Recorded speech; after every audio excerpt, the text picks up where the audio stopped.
Hi, we're from the University of Bath working alongside researchers investigating Parkinson's disease. We have produced this video to help explain the mechanism of a potential future therapy. We hope that it will give you an insight into the progress which is being made within research in this field. So, let's begin. Parkinson's disease is a progressive neurodegenerative disorder. It arises from the loss of dopaminergic neurons. This happens in the part of the brain known as the substantia nigra. Dopamine is a chemical which controls feelings of happiness and movement. Dopamine is sent through the brain along a messenger network called neurons. Death of these neurons leads to less dopamine in the brain. This causes symptoms such as tremors, rigid muscles, slowed movement, and changes to speech. One of the causes for the death of these neurons is by an increase in iron levels in mitochondria. All living things are made up of cells. Cells are the basic building blocks of our bodies. Within a cell, there are many structures that are specialised to carry out different functions. One of these structures is the mitochondria. Mitochondria are the energy factory for all the cells in our body. It requires the nutrient iron, also known as Fe3+, for power. However, in Parkinson's disease, there is too much iron in the mitochondria of dopamine neuron cells.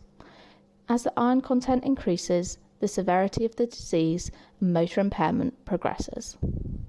Normally, the levels of iron around the body are tightly regulated.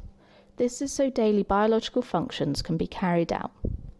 This includes delivering oxygen to organs, including the heart, for them to work. However, an imbalance of iron results in toxicity within cells and causes cellular damage. The iron accumulating in the mitochondria of neurons causes damage and dysfunction. This will eventually lead to death of the neuron.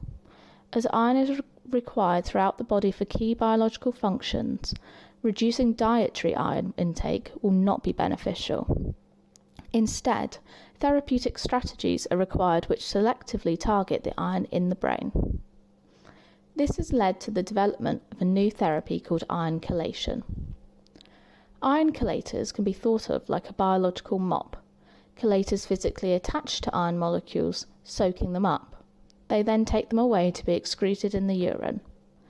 This is like a patch of dirt on the floor being attached to the fibres in a mop to then be washed away in the water in the bucket.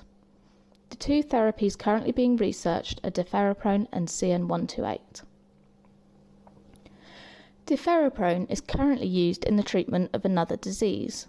The disease is called thalassemia and is caused by iron overload after blood transfusions. Deferoprone can enter into the brain. To do this, it has to cross the blood-brain barrier. This is a protective layer designed to keep the brain safe, but it is a challenge when developing drugs to target the brain. Once in the brain, deferoprone can attach to the excess iron which is causing damage. After it is attached to iron, it takes it elsewhere to be removed in the urine. Before a medicine becomes available to patients, it has to go through a long development process. On average, it takes 12 to 14 years to develop a new therapy. Once a new drug gets into clinical trials, it takes a further 6 to 8 years before it gets to market. Deferoprone is currently in the final stages of clinical trials, which may last several years. If deferoprone proves safe and effective for Parkinson's, it will progress on to approval by the European Medicines Agency. Although deferoprone is currently still in clinical trials and not currently available as a prescription, it is providing a promising future for Parkinson's therapies. We hope that this video has been informative and that iron chelators will one day be a success story for Parkinson's disease. If you would like further information about the progress of this research or other research being carried out for Parkinson's, visit www.parkinsons.org.uk/research/Parkinson's-virtual-biotech. Alternatively, we have provided links to the scientific papers which have been published for deferoprone and CN-128. Thank you for watching.